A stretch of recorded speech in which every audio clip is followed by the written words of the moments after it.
Hi, I'm Inez Simpson, creator of the Simpson Protocol. I met Karl a couple years ago at Hypnothoughts in Vegas, and I love the way he thinks. Love the kinetic shift, where I think we're on the same wavelength of how we think.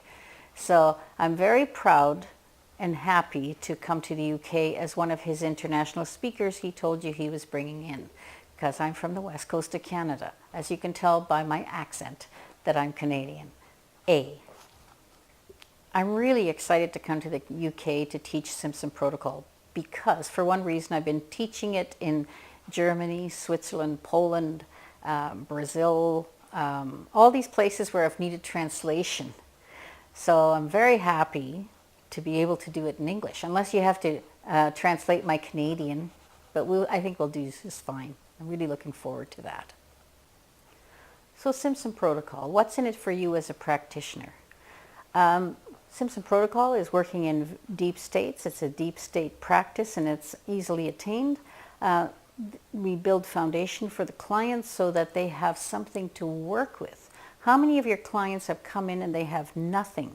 They have no power. They have nothing within them to work on the stuff that you're working on.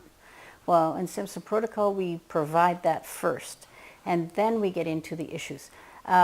Works very quickly. Works very profoundly. The outcomes are much more profound. I found that when I was just working in irregular states of hypnosis. Because as deep states, you know, the conscious sets aside a little bit better. It isn't that it disappears because the conscious is always present. The conscious is their belief people will, you know, keep their control to a certain degree. But in deep state hypnosis, that is very much minimized, so that you have much better critical factor bypass. So I consider this a holistic approach to hypnosis, meaning that we're not just working on one issue. We take their whole persona, we make give them a new way of being. I'm not the best at doing these little short videos. You know, I tend to talk a little bit more.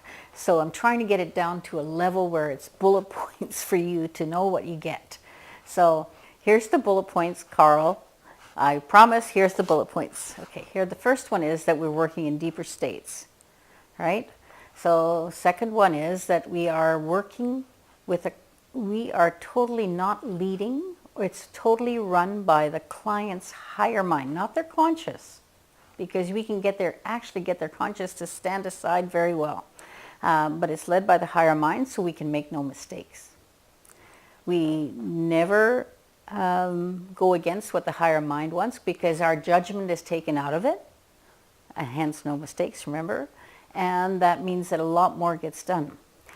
We don't need to know the other bullet point. We do not necessarily need to know everything about what is this intake. Do we need, you know, when I do demonstrations in front of people at conventions and stuff, I never know what I'm working on, because I don't need to know, because everything's led by the mind. Well, I guess that was sort of bullet points. But the most important part for me is that it takes my judgment out of it, that it's led by their higher mind, and that there can be no mistakes, because their mind knows exactly what they need all the time. So it's very flexible. It's much easier, much easier, and it's much more profound outcomes, because the higher mind knows every nuance of things that need to be adjusted and changed. So that was my version of bullet points, and I'm looking forward to working with you in May. And if you want to know more before you come to the workshop, just Google my name or Google Simpson Protocol. It'll all come up. You can go to my sites. There's lots to see. Thanks, and we'll see you in May.